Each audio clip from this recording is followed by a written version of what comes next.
Bitcoin is close to becoming worthless. Let's go.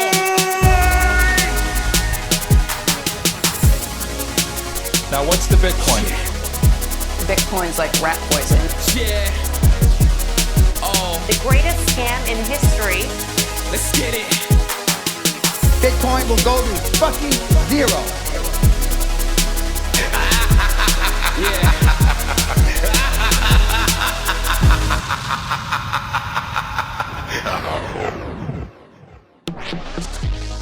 Alright, you ungovernable misfits. I'm your host, Max. Everybody knows that Bitcoin is useless, worthless, and doomed to fail.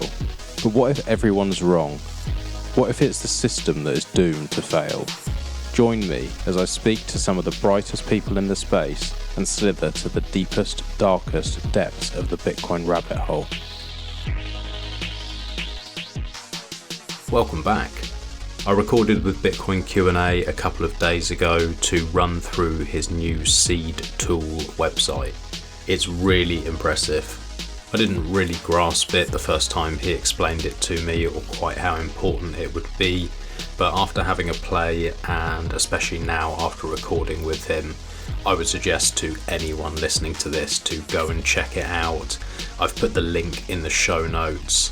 And I just want to say thank you to Superfat Arrow for helping Bitcoin Q&A with this. This is going to be useful for so many Bitcoiners, so I really do appreciate it.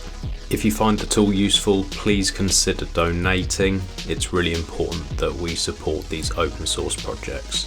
Before we start the show, I want to thank everyone who's reached out, asked me questions, streamed me sats, and everyone who's been giving feedback on the website and the merch. If you haven't checked it out already, go to ungovernablemisfits.com. You can also support the show by liking, subscribing, and sharing with friends and family if you find it useful. Before we dive in, I just want to thank my sponsors. We'll start with Foundation Devices, as I had Bitcoin Q&A on with me today. Foundation Devices make the most incredible Bitcoin hardware. They are fully open source, and what I love about it is it's so simple to use. You get a beautiful design as well as a team who really care about your privacy and security. They also now offer a concierge service where you'll actually be speaking to Bitcoin Q&A and he will walk you through and set up this device for you. It can be a little bit intimidating when you first set something up, and if you want a little bit of hand holding, they do offer this. You can also use the code BITBYBIT to get $10 off your purchase, and if you have any questions before ordering, don't be afraid to reach out. I'll be happy to help and answer any questions. Next up, we have Casa. They've been supporting this show for around 6 months now, and I'm really happy to have them on board. As we all know, it is incredibly important that you have control of your Bitcoin. Not your keys, not your coins. And with Bitcoin becoming more valuable and also more known, it's important that you secure it properly. Multisig can help protect you against $5 wrench attacks and also if you were to lose a key. Casa are always there to hold your hand in case of loss, and they take security very seriously. I've been using them very happily for over a year now, and I recommend if you are maybe not quite so technical or don't have the time to set this up yourself, you can do this from as little as $10 a month. You can also get an additional 10% off if you use the code BITBYBIT10, and you can actually do this very privately if you follow a few simple steps. If this is of interest and you're not quite sure how to do it, you can reach out to me and I'll be very happy to help you. Visit keys.casa and use code BITBYBIT10 for 10% off. And last but not least, we have Fast Bitcoins. Fast Bitcoins make it so easy for anyone to stack sats, especially now when we have this little dip for ants. It might be a nice time for people to do so. I really like their team, and although I harp on all the time about not using KYC services, I know most people do, and if you are going to have that option, you need to make sure that you go to people who really take your security seriously and also push you to get your sats off exchange. These guys are badgering people every day, trying to get them to get their sats off exchange, hold their own keys and do things properly. Go to fastbitcoins.com. Enjoy the show. Morning, mate. You alright? Morning, sir. Yeah, do well. Yourself? I can't hear you. Hold on. Oh, Great. no. Great start, as always. Yeah, quality. No, I've got you. I just turned up my headphones. How you doing? Not too bad, mate. Yourself? Yeah, good. I've been playing around with the seed tool this morning, so I didn't sound like a complete idiot. So you can answer all the... Shall we switch it and I'll ask all the questions this time then, yeah?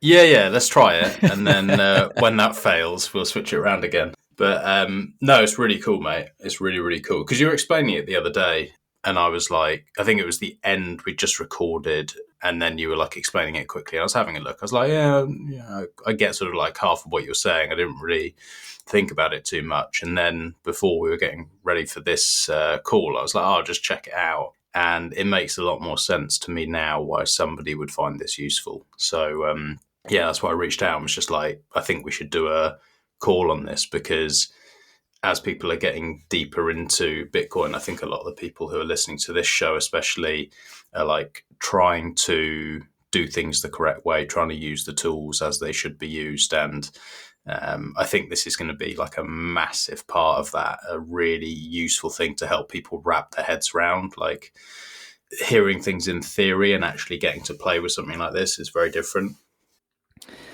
Yeah, it's... I'm under no illusions that this isn't kind of a beginner tool, really, but it's to...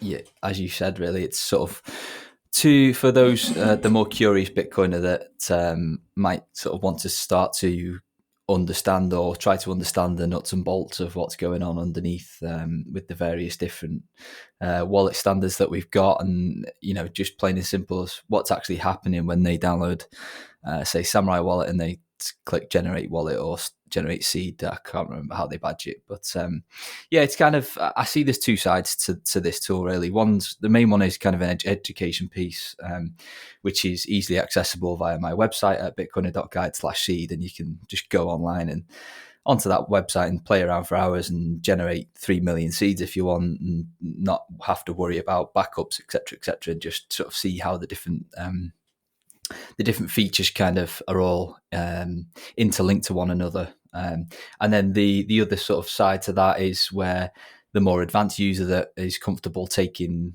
that, clicking the big fat orange download link that we've got on the page and using this securely offline on a sort of computer that's offline, or even taking it a step further and installing it on something like Tails, which is like an amnesic sort of operating system, and they can use that in a bit more of a secure way, I guess. So there's two kind of sides to it, and obviously the second one is far more advanced, but that sort of enables them to take advantage of this tool to be actually used for, if they wanted to, for actual sort of live seeds and seed generation and stuff like that, which I'm sure we're going to get into throughout the next hour. Yeah, well, like you said about having an offline option, I mean, I've been playing around with it just online on the website, but obviously then I'm not keeping anything. It's just like to see how stuff works. But yeah, something like Tails is really interesting. But I guess without going too much into detail, but like for me, I would still be thinking, I know Tails is supposed to forget everything when you pull it out. I know, like in theory, that should work. But I still somehow wouldn't feel as comfortable generating a seed that I was going to say have like my deep cold storage using it. I'd still feel more comfortable with a hardware wallet.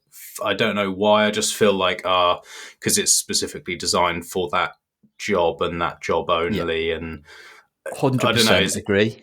100% agree. This tool there's been a lot of chatter on Twitter in the last sort of 24 hours of people pointing out that I think people kind of got the impression that I was trying to present this to maybe like replace their cold storage, and that's absolutely not the point here. The most secure way for you to generate a seed is on a permanently offline device like a passport or cold card or any hardware wallet.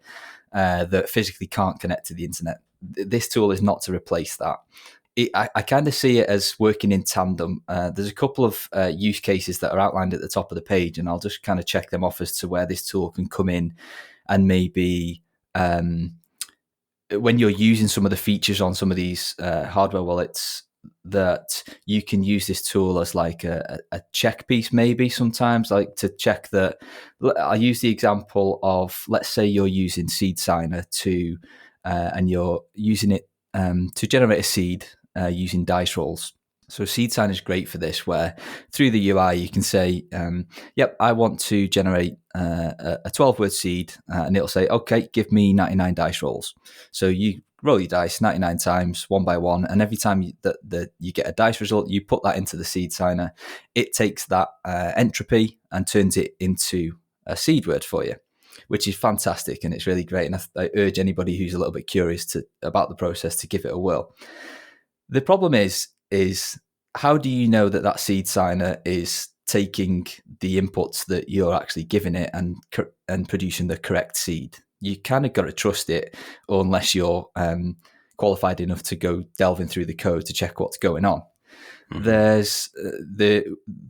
Before this tool existed, there was a way that you could, I think it was Coldcard that produced like a command line tool where you can kind of put the entropy in again. It's an open source tool. And you can put the entropy in and check that you get the same seed, so you know that you haven't got like a compromised device. You could use that to check any Seed Signer dice rolled seed as well. But the problem is it's a command line tool, and there's probably like 0.5% of people that are comfortable enough to use it that are actually going to go to the trouble of checking that their dice rolls are correct. Well, with this tool, you could generate a seed using the method I've just said, using a Seed Signer, and input the exact same dice rolls into this seed tool. It doesn't need to be a seed that you're going to use. You could just use it as a test run to check that the outputs match one another. And once you might do that once or twice, and you go, I'm inputting the same dice rolls here, and I'm getting exactly the same seed on the other side. I'm pretty comfortable that Seed Signer is following the same sort of standard. Now I'm going to get rid of the seed tool, and I'm just going to do my dice rolls and generate my actual seed that I'm going to use my cold storage. So that's just one example of where this tool can be used sort of in tandem in a safe manner without actually having to interact with any sort of live actual cold storage seeds, etc. Yeah, it's a good point you raised there about like if something's in command line, the average person isn't going to do it. Even me, like when I was, how ultra paranoid I was when I was doing my setup, I'd listened and found out, oh, okay, I could actually do this, and there's a way to verify it and all that. And then it came down to it, and I was like, even though I did however many dice rolls and stuff, I was like, I'm just not even going to attempt fucking around with this to verify, because it just felt too far for me. And so I think, like you say, a lot of people are going to be like that. And this just kind of makes it a lot more approachable. And it's something we should be doing, because it's like, it's still trusting. The whole thing is don't trust, verify in the space. And then it's like, well, even if you're doing the dice rolls, you're still trusting that whatever software you're using actually inputs them correctly, and it actually means that there's no way of what am I trying to say? Like, there's no way of the hardware wallet supplier or whoever to be able to get your Bitcoin from you, and so you are completely trusting. Whereas with this, at least you can sort of verify that whatever bit of code is being run or whatever it is actually doing what it tells you it's doing. Yeah, 100%. I mean, the difference between verifying using a command line tool, that barrier to entry is just too high for most people, and they're just not going to do it. They're just going to feel good that they've generated their seed with dice rolls, and 99.99% of the time it's going to be absolutely fine. But well, like you say, we should be verifying and not trusting. So the difference between booting up a command line tool and learning how to use that versus loading this website, downloading it offline and just pressing 1, 3, 6, 4 into the correct box and checking the output is, it's worlds apart. So hopefully it's going to make that verification a little bit easier, and hopefully help people sort of understand that it doesn't need to be as scary as they think it is. Yeah, especially for deep cold storage, it's something we should be doing. to take it one step further, in terms of verifying what your signing device or hardware wallet's doing, you could go through that process, check that you're getting the seed outputs that are matching. Then you can get the device to generate a couple of addresses and just check that the addresses match in what's shown in the seed tool. Again, it doesn't have to be your actual seed. You could just do this with a dummy seed, check that the addresses are matching on the dummy seed that you just generated with 99 dice rolls, and check that those are being derived correctly. You haven't got some dodgy software or hardware or combination of both. Be sure that everything's working as it should and you're getting matches, and then disregard the seed tool and then go to your seed signer passport, whatever signing device you use, and then generate your real wallet in a truly offline fashion with not interacting with anything else at all.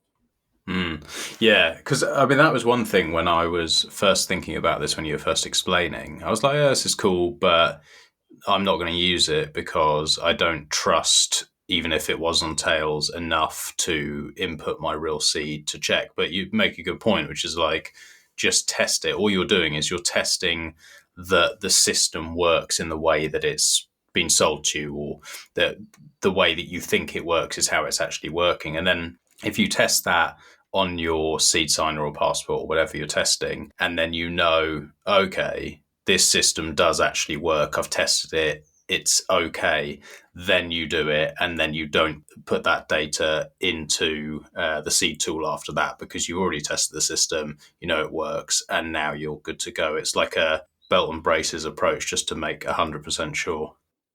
Yeah, absolutely. It's kind of a belt and braces check, really, that your chosen hardware / software combo is acting as you assume that it's going to, and then obviously, hopefully, educating yourself along the way. We've spoken about dice rolls, but you can use this tool to play around and generate seeds with coin flips, pulling playing cards out of a deck. There's various different ways, and you can kind of, as you're inputting that, what we call entropy, which is basically like the result of a dice roll or the result of a coin flip or the card that you've picked out. As you're entering that, you'll see slowly that the seed kind of starts to be built from the ground up, and you can it'll kind of educate you as to, okay, so the tool's sort of taking this input that I've given it and it's translating it into this information. And after you spent 10 minutes flipping coins or pulling cards or whatever entropy method that you choose, you'll be met with a 12 or 24 word seed, and you can I guess it's just like a bit of a nice sort of educational piece, really. Obviously you don't need to use that seed at all, it's just hopefully going to be a great educational piece for the more curious Bitcoiner. So when I was having a look through it, I went onto the little, at the top there's like a little generate your mnemonic, and there's a little robot at the top left. So I pressed generate and then I went to 24 words and then pressed generate, and then it obviously comes up with my seed words, and then there's like a little option to put in passphrase and different options, and then if I put in just like one word, it says, time to crack less than a second. So I can add to that, and it sort of seems like it nudges me and lets me know, okay, that's maybe not a good idea. The bit I couldn't work out was next to the little robot, there's a dice or a die. When I click on that, it then gives me loads more information. It's like showing the raw binary and filtered entropy and all loads of things that I have no fucking idea what it means. But what I couldn't work out is, where would I put these dice rolls? Let's say I've created that seed and now I want to add more entropy. I want to do that myself. I roll the die, it comes up with a 4. Where would I enter that in this site? Yeah, so all you would do is go to that dice, the entropy section denoted by the dice, before you press generate, and then you'll just see a load of blank boxes. So if you reload the site, go to that section, it'll all be blank, and then it says enter your own entropy, and then you can enter whatever method that you're using in there, and the tool will detect what it is, whether it's dice or coin flips, etc. So if you just go into there and start mashing the number keypad on your keyboard, you'll see it start to populate all of the the different entropy bits, and it won't give you a seed until it's got enough entropy or randomness to make the seed word of the length that you've chosen. So it defaults to 12 words. So that will mean that you need a specific level of entropy. So it'll be 128 bits, it's called. So you'll need to sort of populate 128 numbers if you're using dice rolls of 1 to 6, and then a seed word. The seed words will pop up based on the entropy that you've given it. Right. Okay. Yeah, I'm doing that now, and I can see it then change. So I'm putting all the different numbers in. And does it have to then be all numbers? I assume so, because it's dice rolls. I can't then start putting letters in or anything like that. Yeah, so you can put whatever you want in there, but the tool will detect what you're putting in, the entropy method. So if you start putting in like the results 1 to 6, it'll go, okay, this is dice rolls. And then you put in the word max.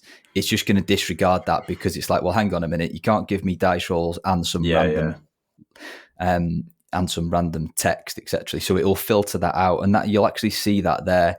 There's a box called filtered entropy, which is essentially the entropy that it's actually using to create the seed. So anything you put in there that's like the word max, it'll disregard that, and you won't see that within the filtered entropy. So yeah, and as I say, you won't see a seed until you've given it enough randomness. Obviously, in this example, the randomness is the result of the dice roll, which is then being converted into your Bitcoin seed. Okay, fine. I like as well where it says time to crack, and then as you start adding more, it starts going from like seconds to minutes to days to weeks. Now I'm on like centuries as you start to add, and you're like, oh, that's cool.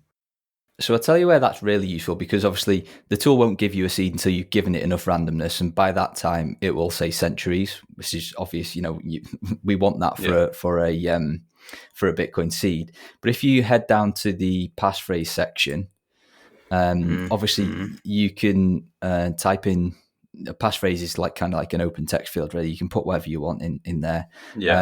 But the tool also, if you click on select BIP39 tool, and click on passphrase generator, we've actually added like a helper tool to be able to generate a secure passphrase. So there's a bit of text basically that just says that we've used the Electronic Freedom Foundation or Frontier. They've got like a long dice word list, which is used to help people, again, quite similar, roll dice to generate a random passphrase. Okay. So you can either input this. There's another box here for dice rolls, and it will cross-reference those dice rolls to that long diceware list, and it'll as you populate that field, it'll cross-reference those and put some words into the passphrase box. We've also included the time to crack there as well. So I'm going to go out on a limb here and say that there's a lot of people listening to this that might use like a 1 or 2 word passphrase, probably so that they can remember it. So if you were to just type in 2 random words into that BIP39 passphrase box, just see what it tells you. So you might be shocked to work it out, to see what happens. Less than a second.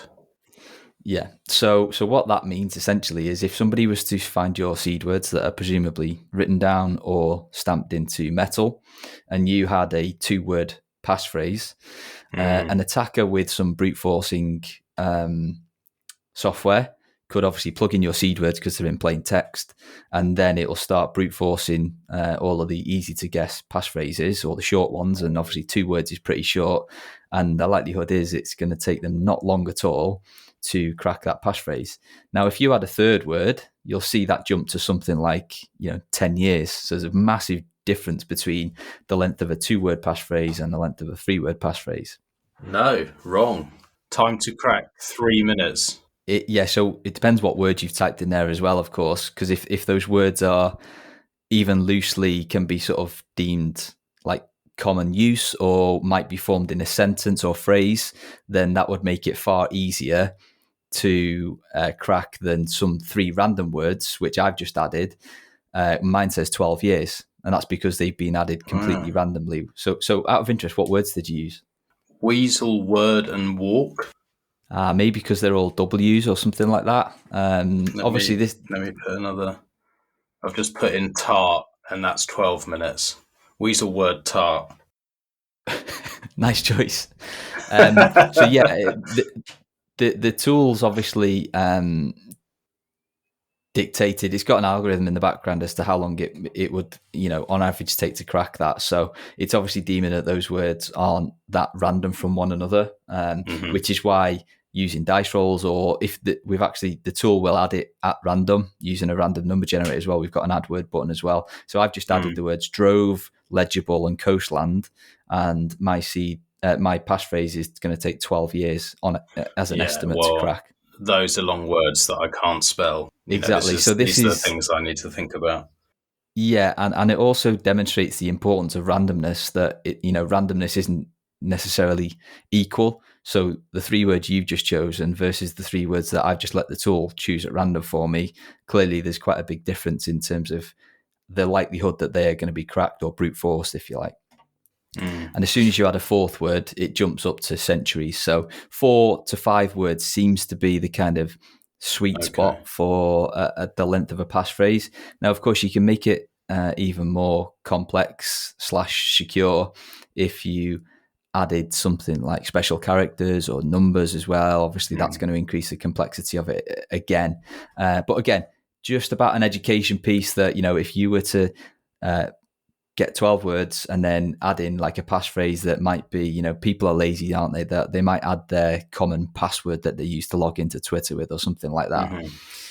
The tool is hopefully going to, in big orange letters say that's insufficient. You need to sort of add some more randomness to that, because you might feel secure that, I've got a passphrase on my seed, but in reality, you've got a highly a passphrase that's very likely to be guessed by somebody who has the right sort of brute forcing software, which is easy to obtain.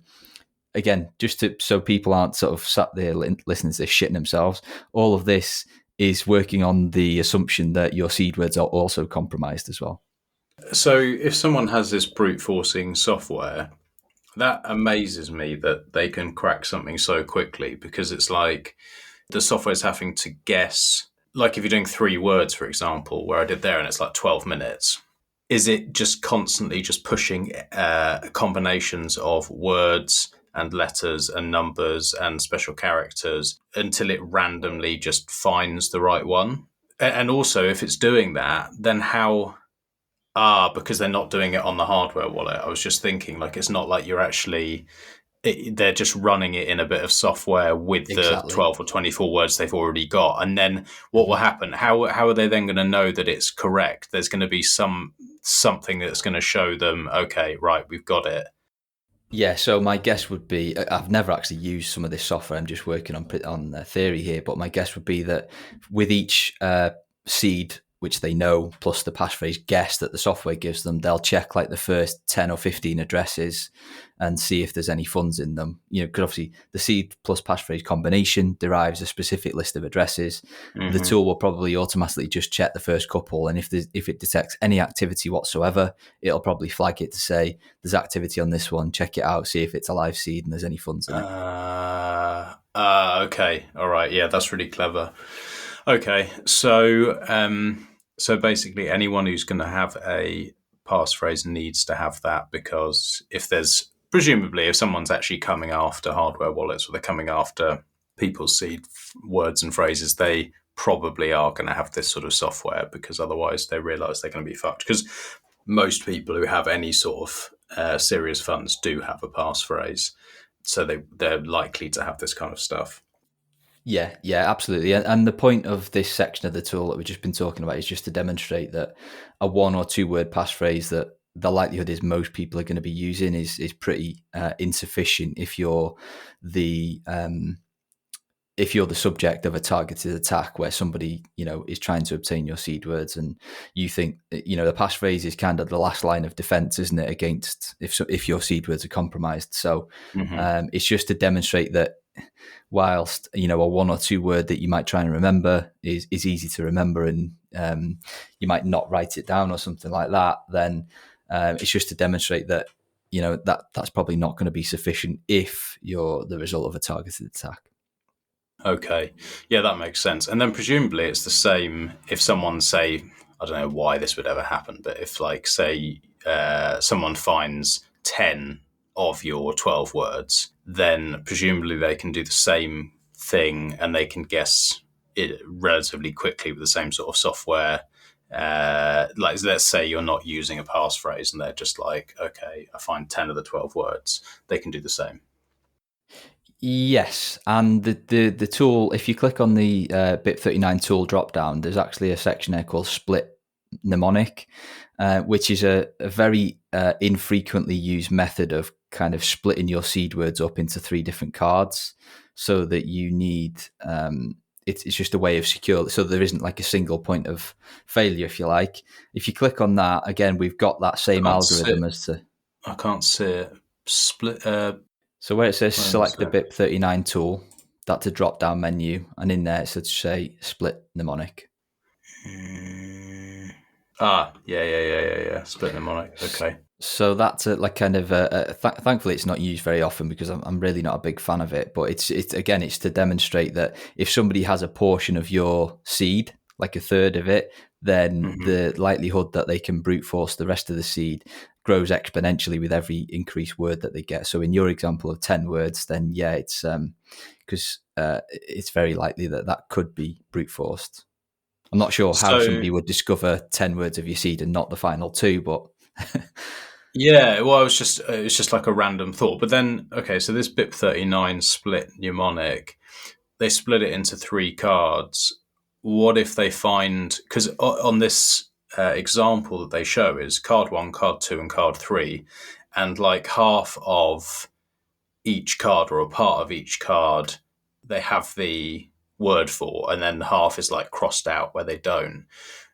That's if they have like a proportion of all of them. Does it make any difference? I assume it doesn't make any difference if they just find one card, because it's saying only 109 seconds to brute force it, which seems pretty fucking quick. So it's basically like if they find one card and they have this software, you're fucked. So you might as well just have one card because it makes no difference. But don't forget, in this example where we've got a 12-word seed, one card equals 8 words. So that is, they've got 2/3 of your seed there. So they only actually need to guess 4 words. So I guess the point that I just want to drive home is that split mnemonics on cards is a shit idea, especially for 12-word seeds, and you shouldn't do it. That's why it was left in. Really, I did with the lead developer who's kind of the brains behind all this, who I'll give credit to before we finish. I actually said to him, look, let's just take this out, but he was quite adamant about keeping it in just to demonstrate that this is a really shit idea and you probably shouldn't do it. And that big orange box where it says time to hack with only one card, it kind of drives that point home, really. Yeah, okay, interesting. No, I'm glad it's all in there. Like, this is all stuff that people should know, because it's like a lot of the time this kind of stuff, if you're not used to Bitcoin and playing around with this sort of stuff, you'd be like, oh, well, I split it in 3, then they have to find at least 2 or 3 of them. You almost think of it like, oh, well, that's kind of like multi-sig, but then actually you realize, no, that's really fucking dumb, because they're going to hack you and get it regardless. So you're just adding a load of complexity with no real benefit. Yeah, definitely. Agreed. And while we're on the final section of this kind of BIP39 tool that we added just a couple of days ago is called the Passphrase Tester. So this tool essentially is aimed to help people, and I've had a couple of people over the years I've been sort of, I guess, public Bitcoiner that have come to me and said that they've applied a passphrase to their wallet. They've sent some funds in and then they've tried to recover it. And when they put their passphrase into whatever wallet, they are producing a completely different set of addresses and they don't see their Bitcoin, which is obviously a really scary experience. And 9 times out of 10, what they've done is that when they've, say, set the wallet up initially, and let's say that they wanted to use the passphrase max bit by bit, or one word, they've kind of fat fingered one of them, and let's say the final T in max bit by bit, they actually pressed it twice without knowing. That could result potentially in this scenario when they're trying to recover their funds. If they didn't know that they'd fat fingered that letter T twice, when they try to recover and they think that their passphrase is just max bit by bit spelled correctly, they're going to see a completely different wallet that's absolutely empty. Yeah. So with this tool, what you can do if you find yourself in that situation or a similar situation is you can, again, do this offline. Don't do it on the online version. Is enter your seed words, open the passphrase tester, which is in that same BIP39 tool dropdown. You can input a known address from the wallet that you kind of initially created. Presumably you would know an address because you've sent some Bitcoin to it. So you can plug that address in, and then you can just try different iterations of what you think your passphrase is, and then just press search. The tool will then sort of take your seed words, your passphrase, generate the list of addresses in the background, and check for any of them that match the address that you've provided that you know is a true address from the wallet that you kind of screwed up. And you can try different iterations of the passphrases with different spacing and capitalization and different spellings to try and work out where you've gone wrong, essentially, to try and recover that, to guess what was wrong with the passphrase in the first place, so that you can get your funds back, essentially. Okay, I'll pause there for questions. Yeah, no, I think I understand. So, because you've got the address, you're gonna at some point you're gonna actually see if there's any funds, and you're only gonna see the funds if you put the right passphrase in. The reason you do it on here rather than the hardware wallet is because you'd be doing it for the rest of your fucking life if you did it on the hardware wallet, because it's so slow. Yeah, definitely. Okay. Yeah, and if you were to do it on a hardware wallet, obviously, depending on the hardware wallet you use, that can, and if you've got a long passphrase, that can take a long time to input. But then once you've done that and you've tried, you're on passphrase test number 3000, you've then got to actually get the list of addresses and then manually compare it to the address that you know visually, and obviously that introduces margin for error. Whereas this tool, you're kind of copy and pasting in that address, and it's searching, and the search takes like 10 seconds for each passphrase. So it's significantly faster if you find yourself in this position than it is, like you say, doing it on a hardware wallet and doing like a manual comparison. Yeah. That's really cool. I really like it. So you're working on this with someone else. How did it come about? Yeah, so I had the so credit where it's due. This tool takes very heavy influence from a tool by a guy called Ian Coleman, and I think he actually calls his the BIP39 tool. So his tool has quite a lot of the same functionalities, and it's something that I've used, especially when I'm trying to educate people on support calls and stuff around, people that are interested in this sort of stuff, and seeing like the impact of a passphrase, what that does to, it essentially creates a new wallet. But sometimes some people can't kind of understand that just by hearing me say it. So tools like Ian Coleman's have been crucial for me to kind of go on there, just say, right, screen share with me and watch what happens when I input a passphrase. Look, it's got a completely new list of addresses. So it's something that I've used previously, but I thought if anybody goes onto the Ian Coleman tool, it's like kind of a white page background, and there's a lot of there's a lot of functionality in there. Don't get me wrong, it's a great tool, but it can be really sort of intimidating for people who don't really know what they're doing. There's not really that many explainers in there, so you're kind of expected to have a certain level of knowledge of what BIP39 is, what BIP85 is, to know what's going on.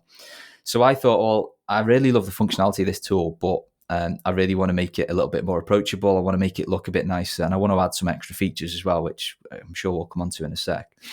So I started to try and make the tool myself and make it look nicer first and foremost, which I was okay with doing. My limited sort of HTML and CSS knowledge is just about able to do that. But when it came to sort of adding the extra functionalities like the passphrase tester that we've just spoken about and stuff like that, that's way beyond me.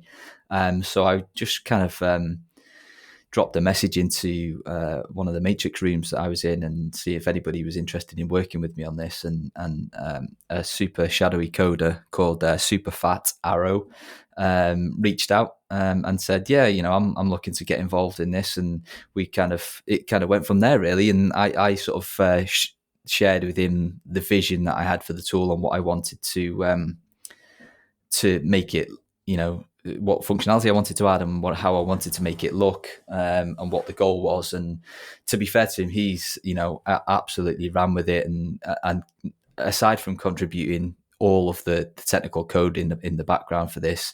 He's come up with some great ideas along the way in terms of features and the way that stuff's presented. So yeah, I've got no idea who this guy is. I've never met him in my life, and I guess that's, I quite often harp on about how beautiful like the open source community is and stuff like that. And some guy that I've never met reached out and said, yeah, I'm willing to give up my time to help you do this. And it's just been, we speak every day now, and we're still working on adding new features to this day.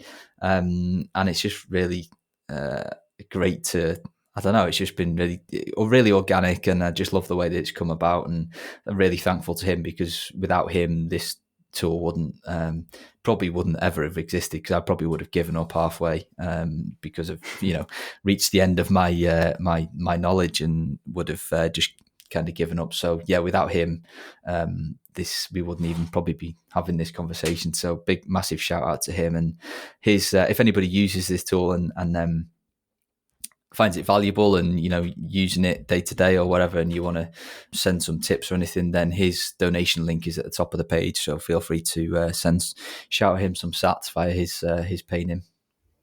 Yeah, I was just about to ask that. I imagine this has taken a lot of time and effort to make something like this, and it's going to be helpful for so many people. And especially consider it if like you haven't got access to your sats, and then suddenly you're like, fuck, I need to use this tool and do what we just went through, like making sure that you get access again because you haven't written down or inputted your words correctly. So then consider, once you get access to those sats, supporting Super Fat Arrow. It's a cool name as well. I think he maybe used this to create that name.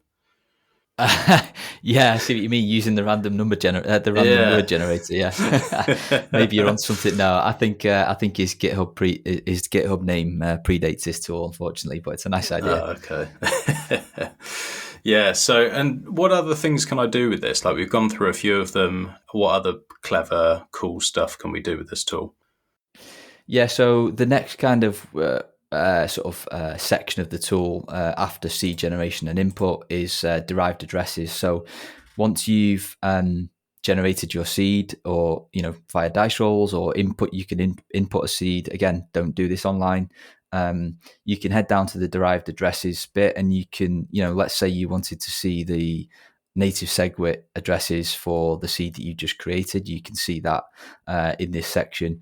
If you wanted to add a passphrase, again, I used this example before. If you wanted to add a passphrase, and if you're educating somebody, you can say, look, if I add even just one character into the passphrase box, I get a completely different list of addresses. And that helps drive home the point that is actually a brand new wallet. It might be exactly the same seed words, but as soon as you put that single character into the passphrase box, you've got a brand new wallet. You can also add various different accounts, and I guess kind of like, again, back to an education piece as to the structure of these, what's called hierarchical deterministic wallets. So that the best way to describe it is like a tree structure, where you've got kind of your master secret at the top of the tree. If you think of like a family tree, and then it branches out from that then on, so you can add different accounts, you can add passphrase if you want to create a new wallet.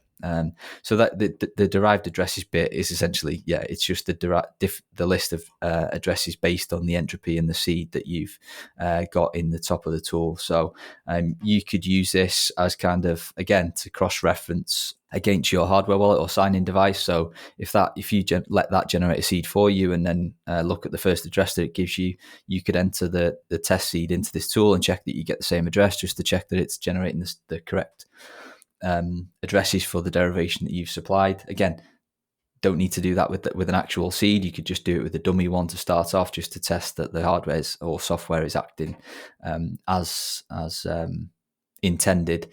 And within each of these sections, you'll see a little orange box that just says BIP, whatever number, explain. So I've added like a little bit of an explainer here, so based on the section that you're in, what it is and what it's about, and a link to a little bit more reading for those that are curious. So that's the address list.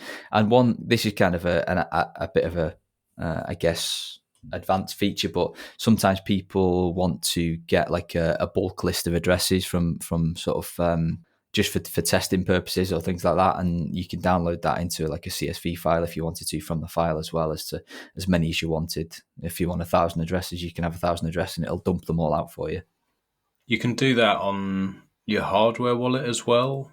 Am I right in thinking? Like you can save that, like move it across like you would with PSBT, and then save your save like maybe it's like 100 you can do or something like that. Yeah, I think it differs from wallet to wallet, but yeah, you can absolutely do that. Again, this isn't to sort of replace that functionality. It's just like an education / testing piece. But yeah, you're absolutely right. Yeah. Okay. So the next section, which is one of the ones I was sort of quite excited about adding, this was one of the main ones that I wanted to add before I linked up with Super Fat Arrow, was Bit47 payment codes. So we've spoken at length on our monthly podcasts about Bit47 and how that we're big fans of it, and it's implemented into Samurai Wallet and Sparrow Wallet. So again, a bit of an education piece where you can enter or generate a seed at the top of the page, add a passphrase if you so desire, and then see what sort of payment code that gives you. So you could generate your own payment code without having to even download Samurai Wallet or download Sparrow Wallet. So let's say let's use the example of the Canadian truckers, and they need to quickly set up a donations thing. Well, they could come onto this tool, generate a seed via any method that they want, copy that payment code, and just share that with millions of people if they want, and they can receive millions of private donations in a matter of seconds. Whether that would actually happen in real life, I don't know. And downloading Sparrow Wallet or Samurai Wallet isn't difficult. Again, it's not used to replace them, but you could quite easily just quickly generate a payment code if you wanted to generate an unlimited amount of private addresses for anybody that has a compatible wallet. And there's a little checkbox at the top of that section which it says use payname.is, which is the Samurai Wallet server, and if you tick that, it will show you the robot that corresponds to your payment code, or basically that corresponds to the seed that you've just either generated or let the tool generate for you. Obviously, that is an online feature and will only work because it works over the internet. So if you're using this tool offline, that feature is not going to work. Okay. The final piece of this, which is really cool, is so let's say you generate a seed via dice rolls using the tool. You've got your payment code there; it will be pre-populated for you, and then you paste in the payment code. There's a section there called counterparty details. If you were to paste in, say, my payment code, that will then generate a list of private addresses for you to send my sats to. Again, you don't need to do that with a compatible wallet. So it's a method of generating those addresses privately and in a method that's outside of the Samurai or Sparrow ecosystem. Obviously, the easiest way to do that and the safest way to do that is through those tools. So I'd urge people to do that. But again, education piece as to, look, I've generated a seed, that's given me a payment code. And if I put Max's payment code in, these are the private addresses that are generated so that I can see and demonstrate that that's how this Bit47 works. And only those addresses are only known to Max and myself. It's still, I know, like, I'm not a dev and I should shut the fuck up because I'm not building anything, but it still amazes me that this isn't more widely used. I'm sure it's hard to do it, but I just still can't wrap my head around why can Craig do it and why can Samurai do it and no one else does it. Like, I know we've talked about it at length, but either I'm missing something or I don't know, like, is there obviously there's going to be other things where people go, oh, okay, well, I see something else being more important, or I have to, I only have a certain amount of hours in a day or whatever it could be. But is there not a way of like having this so that it can be implemented across most wallets because there's some sort of like pre-written code or like that the work's already been done? So can't it just be like not copy and pasted, but like put into other wallets without a huge amount of fuss? Or is that just me just not understanding what the fuck I'm talking about? No, absolutely not. No. So there's two things here. You mentioned about you don't know why it's not been implemented. I think that the main criticisms I hear there's two things mainly. is number one, that most wallets are not primarily focused on privacy, and that their users of this are not asking for this. So why would the devs go through the heartache of trying to implement this feature that likely isn't desired by most people? That's changed a little bit this year, thanks to the clusterfuck of the Canadian truckers, and people sort of got a little bit woke up to the need for a little bit more privacy within Bitcoin. And the other one is, like you say, is just some people criticize the on-chain transaction requirement. So if you were to want to donate to me, Max, you'd have to currently, there are proposals that get rid of this, but currently you'd have to make an on-chain transaction, as it's called a notification transaction. So you'd have to do that first, and then you could donate to me. So if you're just going to make a single donation once only, you have to make 2 on-chain transactions, which, depending on the fee market, could be undesirable. As I say, there are plans being actively worked on to take that out and remove that requirement. And there's also alternative proposals that remove this as well, but introduce various different trade-offs. But those are the 2 main criticisms that I hear of Bit47.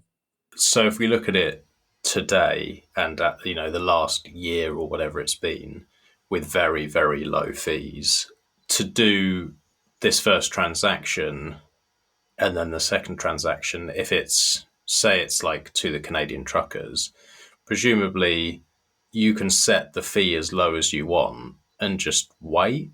Like, how much is it really costing to send a transaction if your SAT per byte is very, very low? Is there any sort of urgency on that transaction or not? I guess probably not for a donation. Within Sparrow, I think the notification transaction is like the minimum possible allowed fee for an on-chain Bitcoin transaction. So it's something like 500 sats. Now, whether that gets processed immediately depends on the state of the mempool. But if it's just a donation, there isn't really a need for that to be an urgent transaction. I completely understand. But again, donations is just one kind of facet to this. If this was more of a merchant solution, then that's where you get more difficulties, where let's take it to the extreme that I'm stood in your shop and I need to pay for some chewing gum, or chewing gum's a bad example because it's so cheap, but you know what I mean?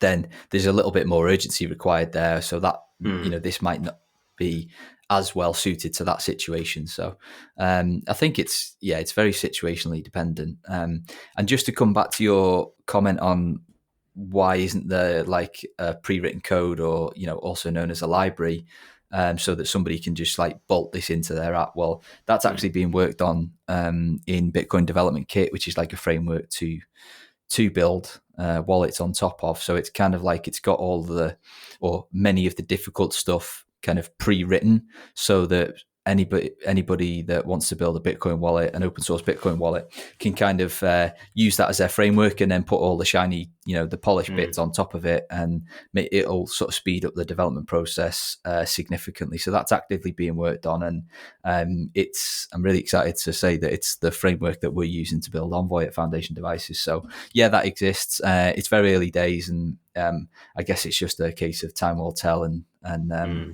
but it is actively being worked on, yeah. Yeah.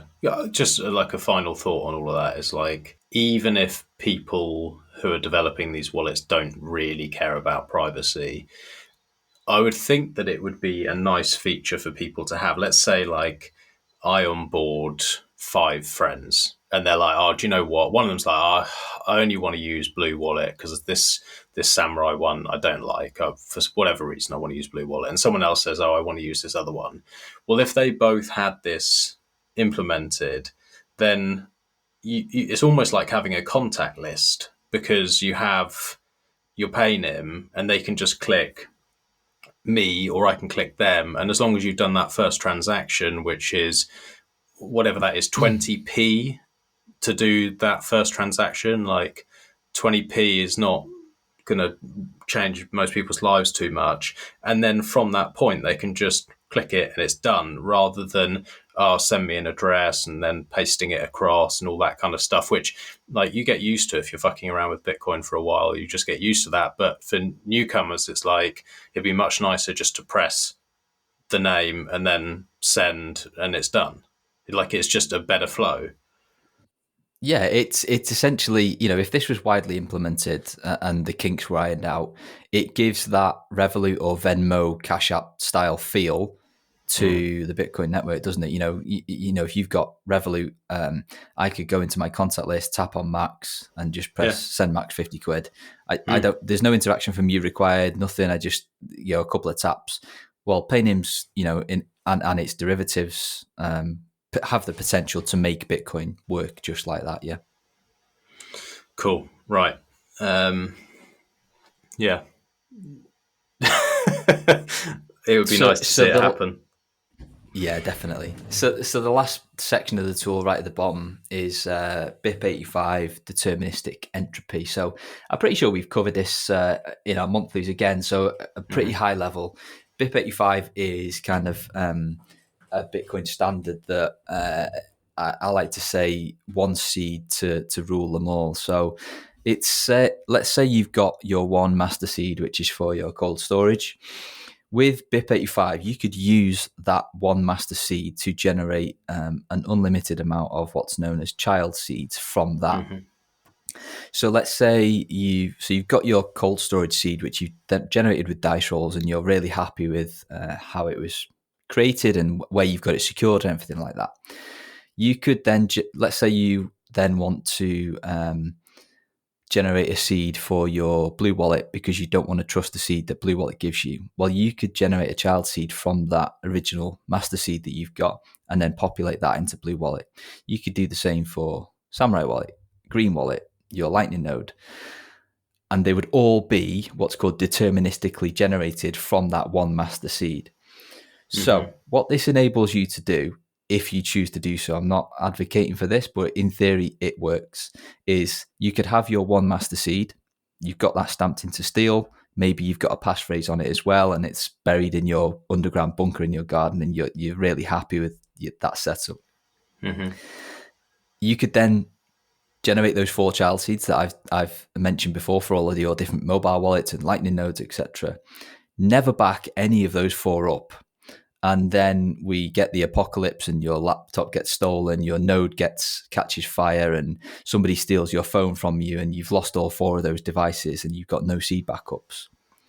This BIP85, it has a way for you to regenerate those seeds again. All you need to know is the index number, which starts from 0 and counts its way up. So if you just generated the first 4, all you need to do is plug your master seed into a BIP85 compatible tool or hardware wallet and say, right, here's my master secret, give me child seed number 1. And then it would spit out at the 12 or 24 words. And you'd know, oh shit, yeah, that's my seed for my Samurai wallet. And you had no backup of that whatsoever. Again, just want to stress, I'm not advocating that you don't make backups, but in theory it works, and potentially a more advanced user that fully understands the implications of this might want to do that. And equally, another use case before I shut up and let you ask a question is, let's say you're orange pilling family, and you're trying to orange pill your dad. So you could generate him a BIP85 child seed. Let's say you give him index number 5 and say, here's your Bitcoin wallet, here's your 12 words, put these into your wallet, and then you can go away and make sure you back them up. Now, if he's a typical newcomer, he's probably not going to listen to you, or he's probably going to write them on a bit of paper, then he's going to lose that bit of paper, and then he gets a new phone, and then he goes, oh shit, I had some Bitcoin on that old phone, and he's like, I've lost that bit of paper, oh fuck, those sats are gone. You could then regenerate that seed for him again, and go, here you go, I've just saved your life, you owe me a couple of beers. And you didn't need to take on any extra burden in terms of managing an extra backup, because it's deterministically generated, and as long as you know that single index number, you can get the same seed over and over again for as often as you like. Yeah, that's really cool. I guess my only question on that is, let's say in that exact scenario, so you make you make it for your dad, you say, here you are, that's yours, blah, blah, blah. He then presumably can put like a passphrase on top of it, can he? Which you then don't know about, because my thinking there would be like, okay, you've created them for all your friends and family just to make sure that they don't fuck up. So you're looking out for them. But then let's say that somehow they actually do write down their 12 or 24 words and they don't have a passphrase. And not only do they lose that bit of paper, but someone actually finds it and then they sweep the funds. Then I know with my family, what they would do is go, you fucking nicked my money, like that. And then you go, whoa, whoa, whoa, I wouldn't do that. And they'd be like, well, it's gone. And so obviously you have. And then you'd be in that awkward situation where you'd be thinking, fuck, I was trying to do someone a favour. They've been an idiot. They've lost it. It's been swept. And now I effectively, in their eyes, owe them sats. So do you not see that as an issue? Or is that just because I have a weird family?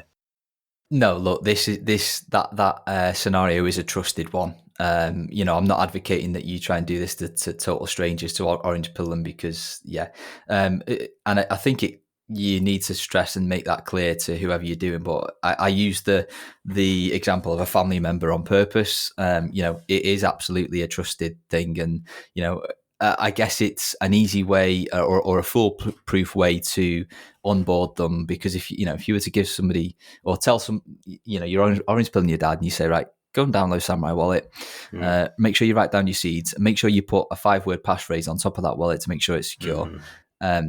You're going to lose them, aren't you? It's kind of, so it's I like to see it as like a good starter tool with good backups that doesn't, for you as the Uncle Jim, doesn't burden you. So you've got like 95 different seeds dotted around your house for your aunties and uncles, etc. Yeah. So you say to them, look, this is yours. Understand that I do have access to it. Don't be a retard and leave these words lying around. And also, if you suddenly start actually realizing, wow, Bitcoin's actually really fucking awesome, and this is going to become more valuable over time, and you decide you're going to put your pension into it, then we need to rethink this, because I'm only comfortable up to X amount because I don't want to be responsible. Right, but if they get to that stage, then that you've already got the foot in the door, haven't you? And then they're going to be interested enough for you to have the more complex conversation of, okay, right, now we need to look at getting you a hardware wallet. This is how seed words work. This is the implications of losing this, etc. Well, mate, I think it's really fucking cool what you've done here, and obviously Super Fat Arrow. It's a good name. I like that. Yeah, it's like you said, it's like it really shows what open source can do, and just the two randomers on the internet have thought, you know what, this would be really useful for a load of other randomers on the internet. Let's put our time into it and make it because we want to help them, which is just really fucking cool to see.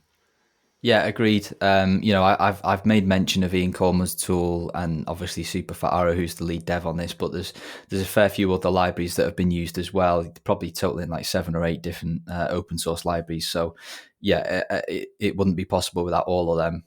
So yeah, I might be kind of the proverbial face to this, but without all of those other people who've put countless amount of hours in to build those different libraries and tools, then it wouldn't have happened. So yeah, open source is beautiful, and everybody should support their favorite open source tools, wallets, nodes, whatever it is that they use. It's really important. So just trying to do my little bit, I guess. It's only really started properly clicking this last like 18 months with me, open source. Like I understood it, a lot of it, from like the security side and having lots of eyes on it and that kind of stuff. And then I guess I was kind of looking at it like, oh, well, it's like a nice thing. It's like I don't know, it's more like a nicety than a necessity. And now the more I think about it, it's like, because you can build on top of things that other people have, like you've put this together, like you said, you used 7 other libraries or whatever, and without those, then how much harder would it have been for you to make this? Or would it even have been possible for you guys to make this? And so it just seems like for anything to be great going forward, we need to make sure that we push open source as much as possible, because especially in Bitcoin, world. Like a lot of these projects just don't have funding. And so you can't then say, oh, well, I'm going to dedicate my entire life to building something. A lot of people are doing this like outside of their working hours, and they're doing it for no money at all. They need other open source projects they can lean on. Yeah, put simply, open source is how we continue to spread this virus. Information wants to be free, and the viral nature of truly open source licenses ensures that happens. Anybody, admittedly, this tool that we've been discussing is completely free. Anybody can take this and make their own version of it and sell it if they wanted to. That's absolutely no skin off my nose whatsoever. But I guess the crux of it is that if somebody was to do that, then because of the open source license, any kind of improvements that they make, I'd be able to take back and put into my tool as well. And it's that viral nature that ensures that the bottom line is that the users and the people that get value from this tool gain and benefit from that, because the devs and the people behind each tool keep each other open and honest and work collaboratively. Well, even if they don't work collaboratively, the nature of the license means that any improvements somebody else makes to a fork of this tool, they can take that back and make their tool better as well. It's kind of good, honest competition. And yeah, it's why me and many others in the space are big proponents of it, and tried to shine a light on any open source tools and support them in any which way that we can, really. It's like evolution, really. It's like someone could have something, have it open source, they make a load of adjustments and decisions, and then that project dies or isn't used, or doesn't gain traction, but it's still there. And so everyone else can see it and use it, and someone else can go, oh, if I just tweak this little thing and that little thing, then I think it'd be really useful. And then it is really useful for loads of people. So whereas if it's not open source and no one can then build off that project that's now died and no one is using, and all that energy and time has gone into it, just the fact that it's open source or it's not open source makes all that difference of something potentially being world changing for people. Yeah, look at Bitcoin as an example. It's a shining example of that, isn't it? It's a beacon of truth and hope for the open source space. The one guy or group of people created it. They're no longer to be seen, and thousands, hundreds of thousands of people have flocked around it, and look what's flourished around it. And all of that wouldn't have been possible if it wasn't open source. Yeah, definitely. Well, thank you, mate, for putting the time in to build this, and thank you, Superfat Arrow. It's really, really cool, and I urge anyone to check it out. So bitcoiner.guide/seed, and I'll put links in the show notes as well. Yeah, thanks for having me. I just want to final sign off to a massive shout out to Superfat Arrow again. Like I said before, wouldn't have been possible without him. And just want to stress for anybody who's overly concerned on Twitter about this tool, do not use this tool with real seeds online. Always download it offline and follow the best practices that are outlined at the top of the page. And thanks for having me. All right, mate. We'll speak soon. Cheers. Bye.